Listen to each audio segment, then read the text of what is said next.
मैं आपको गारंटी देता हूँ पिलानी के हर भावी विधायक को अगर मैं ना ऐसी ऐसी जगह छोड़ दूं वापस नहीं आ सकता।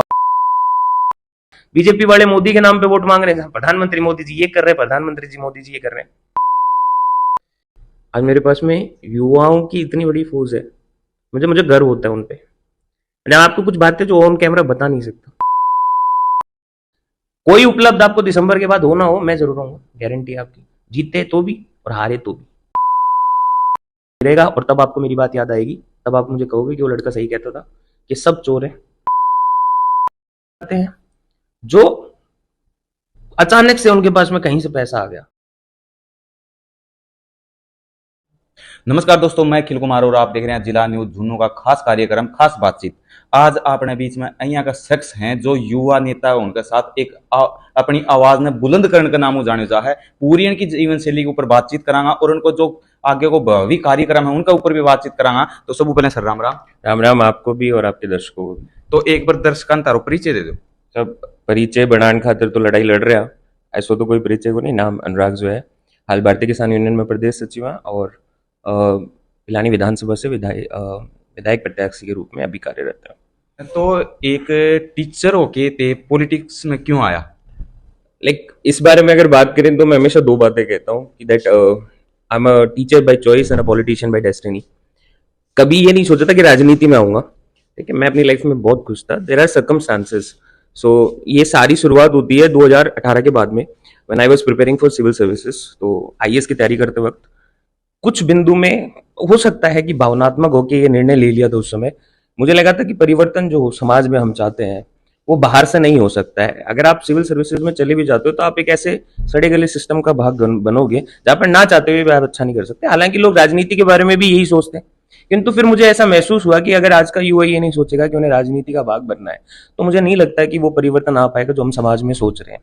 तो वहां से एक जर्नी स्टार्ट होती है 2019 के अंदर, लॉकडाउन से पहले, when I get a quick decision. और सिर्फ कुछ घंटों का निर्णय था कि राजनीति में जाना है। उसके बाद में मैंने अपनी जॉब रिजाइन करी और आ गया मैदान में। तब ये बिल्कुल क्लू नहीं था कि कैसे होगा, क्योंकि ना तो कोई राजनीतिक पृष्ठभूमि है ना किसी नेता से जानकारी है। तो जिस दिन निकले थे तब मुझे याद आता है कि मैं अकेला चला था।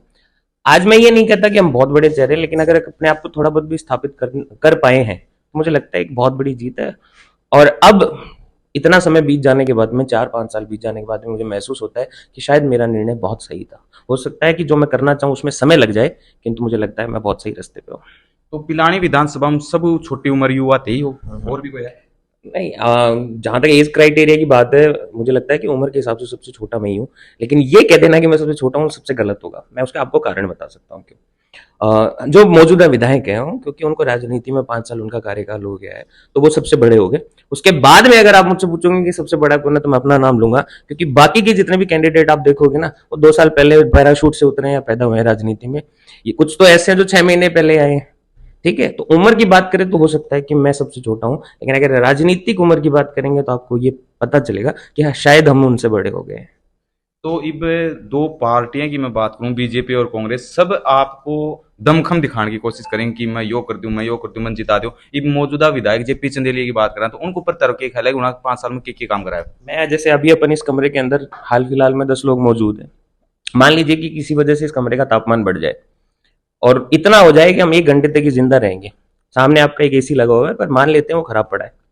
अब आप सब सोचते हैं कि अगर आधे घंटे में एसी चल गया तो हम सब जिंदा बचेंगे वरना मरेंगे। मुझे एक बात बताइए, आपके मन में क्या है इस वक्त? आपके मन में क्या चल रहा है? एसी चलाने की, एसी ठीक हो जाए, बस यही मन है ना? ठीक है, यहाँ पे सब बैठे, सबके मन में ये है। इसका मतलब ये है कि आपका विचार बुरा नहीं है, आपकी सोच बुरी नहीं है ना। लेकिन फिर भी आप उसे ठीक नहीं कर सकते, ना तो खुद को बचा सकते हैं ना हमको बचा सकते। क्यों नहीं बचा सकते? क्योंकि आपको मैकेनिज्म नहीं पता कि वो ऐसे ठीक कैसे होगा। यही बात मैं राजनीति के लिए कहता हूं कि जो व्यक्ति राजनीति का नहीं है, जिसको राजनीति में ये नहीं पता कि मुझे करना क्यों है और मैं राजनीति में क्यों आया हूं, वो आदमी चाहते हुए भी राजनीति में अच्छा नहीं कर सकता, क्योंकि जस्ट अ लाइन। तो चंदेलिया जी कभी भी नेता नहीं थे, एक सिविल सर्विसेज में रहे, शायद वहां अच्छा काम किया होगा, लेकिन राजनीति में अच्छा नहीं कर पाएंगे। कोई भी ऐसा व्यक्ति जो राजनीति में दिलचस्पी नहीं रखता है, राजनीति का उसे कुछ भी नहीं पता है, वो किसी भी प्रायोजित कारणों की वजह से राजनीति में आ जाएगा, वो लोगों के लिए घातक है। चाहे वो चंदेलिया जी हो, क्योंकि वो राजनीति से नहीं है, चाहे वो आज कोई और हो। जिसको राजनीति से कोई मतलब नहीं है, ये मान के चलिए, वो आपके लिए कल नुकसान करेगा। क्योंकि मैंने कहा ना, मैकेनिज्म जब तक आपको नहीं पता तब तक आप ठीक नहीं कर पाओगे कुछ भी। पिलानी विधानसभा को सब मेन पॉइंट एक ही है, पानी। तो यदि तेज जीत रहा हो पिलानी विधानसभा में तो पानी के ऊपर सब पहले काम करे जागो, फिर सिर्फ खोखला वादा ही करे जाओ। नहीं, मैं इस मामले में बहुत अलग हूँ। 1 साल से मैं चुनावी मैदान में हूँ। मैं ऐसी घोषणाओं से बचता हूँ जो आपके चरित्र को गलत बताए। हो सकता है इसी वजह से हम पीछे रह गए। अगर झूठ बोलते तो शायद लोगों से बहुत आगे निकल पाते हैं। जहां तक आपने कहा पानी की समस्या, तो पानी ही नहीं, पानी, चिकित्सा, शिक्षा, मूलभूत आवश्यकताएं जो भी हैं, वो सरकार की जिम्मेदारी है कि वो पूरी होनी चाहिए। जो भी व्यक्ति चुन के जाता है उसकी जिम्मेदारी है कि वो पूरी हो। अब बात रहती है वादा करने की, तो देखिए मैं आपको एक सिंपल सी बात बताता हूँ। अगर इस वक्त मैं ये कहूंगा कि मैं पानी ला दूंगा, तो ये तो आप किसी भी विधायक प्रत्याशी से पूछेंगे तो वो हाँ में ही जवाब देगा। लेकिन क्या ये वो, अगर ऐसा वो अगर नहीं हो पाया तो वो क्या कर पाएंगे? क्योंकि मैं एक आंदोलन का प्रोडक्ट हूं। मैं खुदा कहता हूं कि मैंने आज तक जो चीजें करी हैं या कर पाया हूं, मैंने हमेशा लड़के लिए हैं। मैं इस बात का आश्वासन देता हूं कि प्यास से आप अकेले भी नहीं मरोगे। अगर भविष्य में ऐसा हो जाएगा आपको पानी नहीं मिल रहा, तो मैं इतनी हिम्मत रखता हूं कि विधानसभा के गेट के ऊपर चादर बिठा के बैठ जाऊंगा कि जब तक लोगों को पानी नहीं मिलेगा मैं खुद वहां पे पानी नहीं पीऊंगा, नहीं पीऊंगा। मुझे हर चीज लड़के लेनी आती है, ठीक है। मैं ऐसी बकवास आपको नहीं करूंगा कि साहब तारे घर तो मैं टूटी लगा दूंगा और अब रात तो पानी ला दूंगा कि तो बस प्यासा के मैं कह रहा हूँ पानी में डूबा रहोगा सारे। ये सब बकवास बात है। और चुनाव के समय तो आप मुद्दों की बात करोगे वो सिर्फ जुमले होंगे। सच में अगर आपको काम करना तो आप बता दीजिए ना, पानी की समस्या कोई नई तो नहीं है। इससे पहले आप बताइए आपने क्या किया, ठीक है, पिलानी में। जबकि आपको पता है हमने 4-4 बार इसके लिए आंदोलन किया है। तो हम तो सच में चाहते थे पानी आए, लेकिन इस वक्त ये बात करना है सिर्फ राजनीति से लगेगा। इसलिए मैं ऐसी कोई बात नहीं करूंगा कि साहब मैं बनता है तो धन आइया कर दूंगा, लेकिन ये बात की मैं धन गारंटी दूंगा कि धन पानी नहीं मिले तो मैं भी तार बराबर में प्यासे बैठा दिखाऊंगा धन। तो इब मैं बात करूं खर्चे की, इब G20 आयो उनके ऊपर लगभग 4,000 करोड़ रुपया सिर्फ यह चीज दिखाने खातर खर्च करे होगी, गरीब ना दिखें, जो बाहर वहां गरीब ना दिखें। तो वह हकीकत में वो खर्चों करना जायज हो या गरीबी मिटानी चाहिए या गरीबान मिटाना चाहिए? अगर आप मुझसे इस बारे में राय लेंगे तो मैं आपको एक चीज बता देता हूँ। इस देश के अंदर 20 साल में यानी कि 2 दशक में एक ऐसी राजनीति ने जन्म लिया है जिसको मैं फैंटेसी पॉलिटिक्स कहता हूं। जैसे उदाहरण के लिए मैं एक बात बताता हूं। आज जो भी चेहरे राजनीति में, चाहे वो लोकल स्तर पे हो, स्टेट लेवल पे हो, नेशनल लेवल पे हो, जो अपने आप को जनता के सामने अच्छे से बेच पाएगा वो एक अच्छा नेता कहलाएगा। आज वो नेता बंद हो गए बनने, जो लोगों के बीच जाते थे, उनके बीच में बैठते थे और उन लोगों को ये महसूस नहीं होने देते थे कि फलाना नेता है, दिकड़ा नेता है। आज सारे के सारे नेता ऐसे हो गए जो एक फैंटेसी वर्ल्ड का हिस्सा बनना चाहते हैं। मौजूदा सरकार, जिस केंद्र सरकार की हम बात कर रहे हैं ना, आप ये मान के चलिए कि उनका मीडिया मैनेजमेंट इतना अच्छा है कि वो लोगों के दिमाग में ये बिठा चुके हैं कि साहब इनसे बड़ा कोई नहीं हो सकता। जिस खर्चे की आप बात कर रहे हो, आप रिकॉर्ड उठाइए, आपको हैरानी होगी कि इसी पार्टी का प्रति घंटे का खर्च लाखों में आता है सिर्फ एडवर्टाइजमेंट का। आप सिर्फ G20 को मत देखिए, आप रोज वे होने वाले खर्चे की बात कीजिए। और सरकार कोई कंपनी तो है नहीं साहब कि कोई प्रोडक्ट बेच दे और उनको मुनाफा हो गया।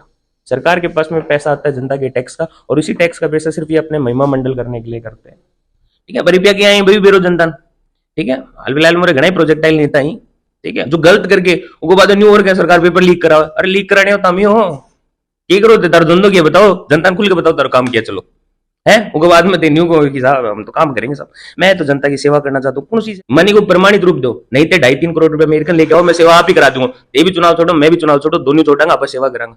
मैं दान बताऊंगा किड़े किड़े सेवा करनी है। तो ये भी बकवास, एकदम बकवास बात है। तीसरे टाइप के नेता हमारे बाद में जो रिटायरमेंट पॉलिसी वाले हैं, 35-30-35 साल नौकरी करी, बढ़िया, अब नहीं साहब मैं सेवा करना चाहूँ। 2008 रिजर्व थी, छोड़ देता नौकरी, करता जनता की सेवा, कदे कदे धन मौको मिलता। 6 महीना पहले दिन आके हाँ 2-4 टच पूछे ढाले हैं, वह गारंटी ले लेंगे साहब यो बढ़िया आदमी है, अब क्या तार उधर तार बोलो करे, ठीक है। तो जनता ने खुद सोचने की बात है ना कि धन के को नेता चाहिए, धन खुद ने पता होना चाहिए। गांव के अंदर 2-4 टूम छोड़ रहेगी, बैग ये काम करेंगे, माहौल सेट करेंगे जाकर, और अब क्या तू भी को माहौल अब क्या पूछो, वोट तो अब क्या भी नहीं देगा, ठीक है। उनको हर गांव में फंटर तो हाँ बिल्कुल बिल्कुल, आम जनता को तो बेचारी को पता ही नहीं है। आपको कुछ नहीं करना, जब आपके सामने लिस्ट लगे ना, आप ये देखो ना कि इस आदमी इसको राजनीति में क्यों जाना है। अगर आपके पास में ये सवाल है ना, तो मैं कह सकता हूं गलत वोट नहीं डालोगे। संविधान ने आपको ताकत दी है राजा बनने की। मुझे आप बताइए कि जब तक आप बटन नहीं दबाओगे क्या राजा बन सकता है? कोई नहीं बन सकता ना। आप क्यों नौकर बनना चाहते हो, मेरे समझ में नहीं आता ना। आप कैसे किसी के कहने पे वोट डाल देते हो? देखिए मेरे जैसे आदमी के लिए, सामान्य व्यक्ति के लिए 2.5 लाख वोटर्स के पास में पहुंचना लगभग नामुमकिन है, नेक्स्ट टू इम्पॉसिबल है। लेकिन हर वोट डालने वाले को पता है कि राजनीति में कौन कौन चुनाव लड़ा है। आप खुद पहुंच जाओ ना, फोन करके पूछो ना, उसके बारे में पता करो। अरे तुम छोड़ी बैठने जाओ यार, इतनी बात करो पाड़ो, सासू की भी बुझो बाकी किसी गए। तो जब नेता आपको चुनना होता है ना, तो अब आप अपना दिमाग क्यों नहीं इस्तेमाल करते, क्यों अपनी बुद्धि, क्यों अपना विवेक इस्तेमाल नहीं करते? आप एक काम करो ना, आप ये मत देखो। मैं जनता से एक अपील करता हूं, अगर आपको राजनीति में परिवर्तन करना है, छोटा सा काम कर दो, कि आप किसको वोट करो, आपका पड़ोसी किसको वोट कर रहा है वो छोड़िए, वो आपका विषय नहीं है। आपको मताधिकार मिला है ना, आप अपने वोट की गारंटी लिए। साहब मैं एक ईमानदार आदमी को वोट करूंगा। प्रत्येक व्यक्ति जब अपनी अपनी जिम्मेदारी लेगा ना, मैं कहता हूँ राजनीति अपने आप साफ सुथरी हो जाएगी। लेकिन आपको भी क्या है, झूठी मूछों पे मरोड़ लगानी है कि साहब मैं तो जीत में वोट दिया। ठीक है, ये चलन है साहब। क्योंकि जिन जो ये लोग है ना, ये राजनीति किस तरीके से करते हैं आप समझ के देखो। गांव में एक आदमी पकड़ लियो, मरे खरे की बता दे, वो ब्यागी बता दे, बड़े वो चल जाओ, पोस्टरबाजी लगाते हो, तारों के मिलने को नहीं ने आपकी जनता को किम बेरोगो नहीं। ठीक है, वो कि 50 बार ठालो आदमी है हांडे को थाने लगो वो रोज क्या हुआ है। अरे इनकी समझ की है, यो राजनीति में करनो के चाहे क्यों आए। कोई तो खुल के नहीं कहता, मैं तो खुल के कहता हूँ सर, मैं तो नेता बनने आया हूँ और मैं नेता हूं बिना चुनाव के भी। जब राजनीति की शुरुआत हमने करी थी तब वोट नहीं थे। मैं इनकी तरह नहीं आया कि अब वोट अब आ जाते हैं धोले कुर्ते पजामे पहन के। मैं संघर्ष करने तब आ गया था जब वोट नहीं थे, और हमने तो चुनाव का सोचा भी नहीं था जब हम पॉलिटिक्स में आए थे। हम तो पॉलिटिक्स फॉर चेंज के लिए आए थे, ये ट्रूएस्ट फैक्ट है। कोई जरूरत नहीं थी मुझे। आई एम लाइक मैं IIT BMT को फिजिक्स पढ़ाता हूँ। मेरा पैकेज आप जब सुनोगे ना, मैं आपको ये नहीं दिखाना चाहता कि मैं क्या कर सकता था, बट जब आप ट्रूएस्ट फैक्ट को पता चलोगे ना, तब आपको ये महसूस होगा। मेरे फादर साहब ऐसा ही है, is a very simple man, उनको ये सब नहीं समझ आता। ठीक है, मेरी फैमिली बहुत अच्छी है, मतलब एक स्टेबल फैमिली है। मैं बहुत अच्छा कर रहा था 20-21 साल की उम्र में। जो मेरा पैकेज था एक आज के एवरेज बच्चे के लिए बहुत मुश्किल होता है। ठीक है, तो जब मैं राजनीति में आया तो सब कुछ त्याग करके आया था। तो मैं क्यों आया फिर, मैं ये सोच के आया था कि हमको जरूरत है इस चीज की, और मुझे ये भी पता है कि मुझे ये अभी नहीं मिलेगा। क्योंकि मैंने कहा ना, आपने ये कहावत तो सुनी होगी कि एक गंदी मछली पूरे तालाब को गंदा कर देती है, लेकिन ये कभी नहीं सुना कि अच्छी मछली गंदे तालाब में कूद के तालाब साफ होगा। ये संभव ही नहीं है, क्योंकि हम हिरार्की के उल्टा चल रहे हैं। तो जब हम राजनीति में आए थे तब इलेक्शन नहीं थे, लेकिन मैंने तब भी अपने लोगों के लिए लड़ाई लड़ी। मैंने उनके लिए जेल गया हूँ साहब, मैंने उनके लिए लट खाए, मेरे निशान नहीं गए आज तक। ये शरीर नहीं है 110 किलो का, ठीक है, 28 किलो वजन हमने बढ़ाया कि लोग ये ना कहते हैं टापर है। ठीक है, बहुत बहुत तब त्याग रहा है इस सफर में, और अभी भी टूटे नहीं है। मुझे लगता है कि आज नहीं तो कल लोगों को समझ आएगा। और मैं तो कहता हूँ कि साहब हमारी जीत तो पक्की है, चुनाव में नहीं होगी तो वैसे हो जाएगी। अब आप पूछोगे कैसे, क्योंकि जब ये चुनाव खत्म हो जाएगा ना, तब आपको ये महसूस होगा कि आखिरी सीट है, हर SC की आखिरी सीट है। ये मैं आपको बता देता हूँ, जो आदमी यहाँ चुनाव लड़ रहे हैं उसको ये बात टू द पॉइंट पता है कि अगली बार वोट नहीं मांगने, तो उनको जनता से कोई लेना देना नहीं रहेगा। और तब आपको मेरी बात याद आएगी, तब आप मुझे कहोगे कि वो लड़का सही कहता था कि सब चोर है, इनके सबके दिमाग में एक ही चीज है कि जनता से निकालना कैसे। सब पता है इनको, और आप आजमा के देख लो ना, कभी 2 बजे फोन करके देखो, 8 बजे के बाद में तो कोई सा फोन उठा ले दो, आधा तो टून पाऊंगा। मैं हर नेता की बता, मैं एक एक की बता उसको कौन सो कड़े पावे है, मैं फिक्स अड्डा भी बता दूंगा कौन सो कड़े पावे है। ठीक है, क्या बात करते हो आप, और किन की बात मान रहे हो आप। गांव समाज में उन लोगों की बात मानो जिनका कोई स्टैंड नहीं है। तो मैं लोगों से सिर्फ इतना अपील करता हूँ कि अपने नेता को जानिए, परखिए, जांचिए, पहुंचिए उस तक, अगर वो आप तक नहीं पहुंच पा रहे हैं। ठीक है, हो सकता है संसाधनों का अभाव हो। जिसना मैंने सब एक जॉब करते हुए पॉलिटिक्स करी है, बहुत मुश्किल था यहाँ तक आना, मैं आपको बता रहा हूँ। 2 से लेकर 10 बजे तक जॉब होती थी हमारी। ठीक है, सुबह राजनीति करना, मतलब लोगों से बात करना, संपर्क करना, उसके बाद 2 से लेकर 10 घंटे तक जॉब कंटिन्यू, फिर सुबह करना। तो लोग जो सवाल उठाते थे ना, यार यहाँ थोड़ी नहीं है, कौन है, कोई भी आ जाए। बहुत मुश्किल सफर रहा है। और मुश्किल तो ये है कि साहब हम तब कर रहे हैं जब हमें पता नहीं प्रोडक्टिविटी क्या रहेगी, हमारा आउटपुट क्या रहेगा। लेकिन मुझे एक ही बात पता है कि हमको लड़ना है। आज जैसे मान लीजिए कि हाल फिलहाल एक विधायक है, कल को कोई भी बने, हम बने तो काम करेंगे। हम तो खुद कहते हैं कि फिर आपको एक बार ही वोट मांगेंगे, दूसरी बार मैं नहीं मांगूंगा, इस बात की गारंटी देता हूँ। इतना विश्वास खुद की कार्यशैली पे है। और अगर कोई और बनता है तो उससे जनता के काम करवाएंगे। कोई उपलब्ध आपको दिसंबर के बाद हो ना हो, मैं जरूर आऊंगा, गारंटी है आपकी, जीते तो भी और हारे तो भी। क्यों, मैं सबका फेवरेट बनने आया हूँ। किसी को कोई नहीं कहेगा खुल के, मैं खुल के कह रहा हूँ कि मैं सबका फेवरेट बनने आया हूँ, कि लोग ये कहें कि हाँ साहब हमारे दुख दर्द सुनने के लिए कोई है। मैं आपको हर चीज मुहैया नहीं करा सकता, लेकिन आपको कोई भी तकलीफ अकेले नहीं झेलने दूंगा, इस बात की गारंटी है। तो पिलानी विधानसभा ते के एक्सपेक्ट कर रहा हो कि जनता तने कुछ दे के दे, वोट दे कि समर्थन दे कि एक अपनो बड़ो भाई, एक छोटो बेटो, अपनो भाई, एक भाण या सोचा कि अपनो भाई है, तो वो एक्सपेक्ट करो होगी कि लोग अपन भाण भाई की तरह देखें, आपको खुद का बेटा की तरह अपन देखें, अपनी मेहनत न देखे, तो दे सोच रहे हो बात। मेरी एक्सपेक्टेशन अभी तक पूरी हुई है। मैंने आपको कहा ना, लोगों को सालों साल लग जाते हैं, 10-10-12 साल लग जाते हैं। 2.5-3 साल के अंदर जो लोगों ने मुझे प्यार दिया ना, मैंने आपको कहा ना, जब मैंने शुरू किया था तब मैं अकेला था। आज मेरे पास में युवाओं की इतनी बड़ी फौज है, मुझे मुझे गर्व होता है उन पे।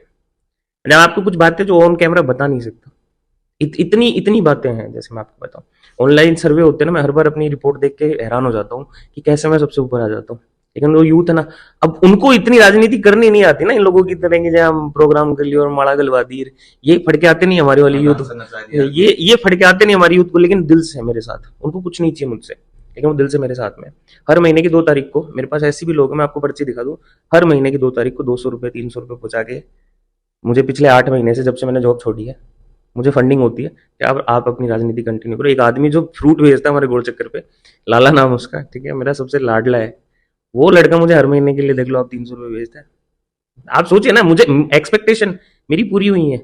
लोग कहते हैं सर आप चुनाव कहाँ से इतनी हिम्मत होती है, कहाँ से लड़ोगे इतना। अरे यार, लोगों ने इतना प्यार दे रखा है मुझे, हो सकता है हमारे हम मैं तो कहता हूँ हम बैलेट पेपर पे चुनाव हार जाए, चाहे जहां मुझे जीतना ना वहां मैं जीत गया हूँ। एक मिडिल क्लास के बंदे को उठा के वहां पहुंचा दिया लोगों ने, ठीक है, कि आज मैं इनके बराबर में बात कर सकता हूँ। और मैं तो चैलेंज करता हूँ, अगर कोई अपने आप को नेता मानता तो आओ बैठो हमारे साथ बात करो 10 मिनट, जो अपने आप को नेता कहता है, किसी भी पार्टी का बड़ा नेता, मैं तैयार हूँ। आप खुल के बात करो ना जनता के बारे में, आपको बताऊँ आप कितने की राजनीति में हो, क्योंकि आपको नेता नहीं बनना। मैंने कहा ना, आपको एक बस वो ट्रेंड चलाना है, बस फैंटेसी में जीना है। और आपको रियलिटी में आपको बताऊँ, कोई सच्चे में आपको बता रहा हूँ, लोगों को राजनीति से कोई लेना देना नहीं है। वो नेता बंद हो गए। लोगों को मजा आता है कि साहब हम कहीं जाते हैं, 2 गाड़ियां आगे 2 पीछे, स्वागत सत्कार हो रहे हो जी, रोजी हो रहे है ना, वो जो है नए बेटे को नहीं होंगे, लो जी बस उनका चाव चढ़ रहे। इनको इसलिए राजनीति में देखो, नेता क्या होता है, नेता की परिभाषा नहीं बताते लोगों को। नेता वो नहीं होता जो सरकार से बात सुन के आए, लोगों को आके बताए कि देखो तुम्हारी सरकार तुम्हारे लिए क्या करे ना। महिमा मंडल देखिए ना आप, बीजेपी वाले मोदी के नाम पे वोट मांग रहे हैं, प्रधानमंत्री मोदी जी ये कर रहे हैं, प्रधानमंत्री जी मोदी जी ये कर रहे हैं, ठीक है, फिर कोई और आएगा वो किसी और के नाम, आपने क्या किया, आपने कुछ नहीं किया। तो नेता वो नहीं होता जो सरकार की बात सुन के आए, जनता को बताए देखो आपके लिए ये हो रहा है। नेता वो होता है जो जनता की बात सुने और सरकार को जाके बताए कि साहब हमारी जनता को ये समस्या है, ये परेशानी है, इसका समाधान करो। इसीलिए तो हम चुनते हैं ना। आप सोचिए 1947 से पहले, मैं खुल के कह रहा हूं, एक ऐसा सिस्टम था जिसके अंदर एक राजा का बेटा राजा बनना है। हम लोग, आप अपना काम कीजिए, मैं अपना काम करूंगा, अपने कुछ नहीं करना। राज अभिषेक जिस दिन होगा तो हमारे प्यारा राजा जो भी बनेगा, टीका जिस दिन निकालेंगे हम चले जाएंगे। आजादी के बाद हमने कहा कि सिस्टम से काम नहीं चलेगा, एक ऐसा सिस्टम लाना पड़ेगा जिसमें जनता को पावर मिले। हम लोकतंत्र लेके आए। तो उसमें क्या होता है कि हर 5वें साल में जनता अपने अंदर से एक नेता तैयार करके भेजती है, वो उनके मुद्दे सरकार को पहुंचाएगा। उसकी जिम्मेदारी समझिए आप, उसकी जिम्मेदारी क्या है कि वो 5 साल लोगों के लिए काम करे, सरकार को जा जाके बताए कि साहब ये समस्या और आपको ये इस पर काम करने की जरूरत नहीं है, जरूरत है, ठीक है। अब जनता अपना नेता खुद चुने, ये लोकतंत्र था। लेकिन अब नेता पार्टियां चुनती है। इसलिए जो लोग है ना, जनता के पास जाने से ज्यादा पार्टियों के टट्टुओं के पास जाते हैं, ठीक है। ये फलाना जी आ रहा है, धिकड़ा जी आ रहा है, आज हमने 21 किलो की माला दे दी, 51 किलो की माला गाल दी, हमने ये किया, हमने ये किया। यही होता है सारे दिन। मैं तो फेसबुक खोल के देखता हूँ, मुझे कोई नहीं दिखता कि ग्राउंड में जाके 4 बार पूछ ले कि साहब क्या तकलीफ आपको, बताओ हम ये करेंगे, इसके ऊपर कुछ नहीं है। बाईपास पे फलानी जी का स्वागत किया, बाईपास पे धिकड़ा जी का स्वागत किया, यही चल रहा है ना। तो उसके बाद हाँ, ये फैंटेसी पॉलिटिक्स मैंने कहा ना 20 साल से। तो आप मुझे एक बात बताओ ना कि जब आपका नेता पार्टियां चुन रही है तो आप लोकतंत्र कैसे कहोगे अपने आप को, कैसे कहोगे आप लोकतंत्र में जीवित हो, ठीक है। और फिर मैंने कहा ना, जिस सिस्टम का भाग बन रहे हो ना, कि आपको ऐसा नेता देखना जो 4 दिन है दिख है कि पोस्टर लाग रहे हैं, ये लाग रहे हैं, ठीक है, माड़ा गल रही है, 50-100 आदमी बेड़ा कर लिया। और बेड़ा करने का तरीका बहुत बढ़िया है, ताने बावड़ो बूचे जनता नहीं लगे, अरे ये कोई जनता को कोई कोनियन का खेल है। जो आदमी नहीं कहूँ तो एक काम 2 गाड़ी लिया, डीजल का पैसा मैं दे दूंगा, 5 आदमी भी डाले, उन्हें भीड़ को नहीं कमे। भीड़ होती है जो मन से आए, तो लोग जाएंगे हाँ ये मेरी बात कर सकता है भविष्य में। अपने लिए वोट मत कीजिए, अपने आने वाली जनरेशन के लिए वोट कीजिए, भगवान के लिए। इस प्रदेश को, इस देश को सच में जरूरत है ऐसे नेताओं की। जो, मैं ये नहीं कहता मैं वो हूं, वो आपका काम है ढूंढना कि कौन वो आदमी है जो कल को हमारी बात करेगा। वो आपकी जिम्मेदारी, बहुत बड़ी जिम्मेदारी है आपके ऊपर। और आपको फिर अगर वही चीज करनी है कि कोई फलाना जी दिखड़ा जी आगे कहते थे यार अब क्या को माहौल ठीक है, वो जीते लो, फिर ते बिन वोट देगा वो कौन पाओगे, फिर ताश खेलता खेलता गाड़ गाड़ियो, वो भी सोई निकलो थाने त्यारो ध्यान ही पाएगी हुक्म कोई को तारकन आयो को नहीं आयो, ठीक है। और ते जनता की फिर जिम्मेदारी लो। इसलिए मैं लोगों को कहता हूँ कि बहुत बहुत जरूरी है इस वक्त आपको सजग होने की, जागरूक होने की। आपको ऐसा नेता ढूंढना पड़ेगा जो आपकी बात करे, जिसको आपके पास, देखो मैं कहता हूँ ना, जिसको पास बैठ के आपको महसूस हो कि साहब ये मेरी पीड़ा सुन सकता है। नेता आपके सारे काम नहीं करा सकता, लेकिन आपके लिए प्रेजेंटेबल तो हो सकता है, आपको ढूंढना नहीं पड़े। और मैं फिर जोर देके कह रहा हूं कि मैं ये नहीं कहता कि मैं वो आदमी हूं, वो आपको ढूंढना है कि आपके लिए कौन सही है कौन गलत है। लेकिन कम से कम आपके पास तर्क होना चाहिए। जब कोई नेता आपसे वोट मांगने आए तो आप पूछो उनसे, साहब आप कहां थे 4.5 साल का, आप कहां थे जब एक बच्ची की हत्या हुई थी, 30 दिन का आंदोलन, 12 दिन की भूख हड़ताल, कहां थे आप जब बिजली कटौती के लगातार मामले चल रहे थे और हम हर जीएसएस पे जा जाके धरना दे रहे थे, कहां थे जब फसल खराब हुई थी गिद्दावरी के लिए हमने धरना दिया था, कहां थे जब पानी की उपलब्धता नहीं थी, कहां थे आप जब यहाँ पर एक मतलब 10 दिन हड़ताल चलती है हॉस्पिटलों की और लोग परेशान होते, कोरोना कोल में आप कहां थे। पूछो ना आप उनसे ये पूछो कि क्यों ऐसा होता है कि 6 महीने पहले एक व्यक्ति आया हुआ और अपने आप को सबसे बड़ा चेहरा घोषित कर देता है, और आप ये भी नहीं सोचते कि जो आदमी कभी था ही नहीं, आज वो कह रहा है कि सब मैं आपको भला करूंगा। कैसे हो सकता है संभव? मैं आपको गारंटी देता हूँ, पिलानी के हर भावी विधायक को अगर मैं ना ऐसी ऐसी जगह छोड़ दूं ना, वापस नहीं आ सकता। गाँव में अगर छोड़ दूं ना, रास्ते ही नहीं पता उनको, उनको ढाणिया ही नहीं पता। वो अपने आप को कह रहे हैं कि मैं चुनाव लड़ूंगा। चुनाव लड़ना तो खैर चलो लोकतांत्रिक अधिकार है सबका, लेकिन ये जनता की जिम्मेदारी है कि उनको ढूंढना है, उनको समझना है कि किस तरीके के नेता को वो चाहते हैं। बाकी उनका प्यार है, अगर किसी और पे भी आशीर्वाद मिलता है तो मुझे कोई ऐसी वो नहीं लगती। आज नहीं तो कल हमारी बात समझ आएगी, लोगों को परेशान होकर आ जाएगी। वो कहना कि बादाम खाया कल कौन खावे, लेकिन ठोकर खाया जरूर आवे। तो देखो अब क्यों है, मैं तो यही चाहूँ, यही उम्मीद है हमारी, कोई ज्यादा एक्सपेक्टेशन को नहीं। वीडियो में ज्यादा शेयर जरूर करिए और लाइक कमेंट करके जरूर बताए थे वीडियो खड़े देख रहे हो। यदि ये बातचीत आपने अच्छी लगी तो कमेंट करके जरूर बताओ कि अहिया की बातचीत कोई और के साथ करनी चाहिए या फिर अपन युवा कौन सो नेता है वो चुनना चाहिए। आपके ऊपर जो राय है वो कमेंट बॉक्स में कमेंट करके जरूर बताओ। धन्यवाद।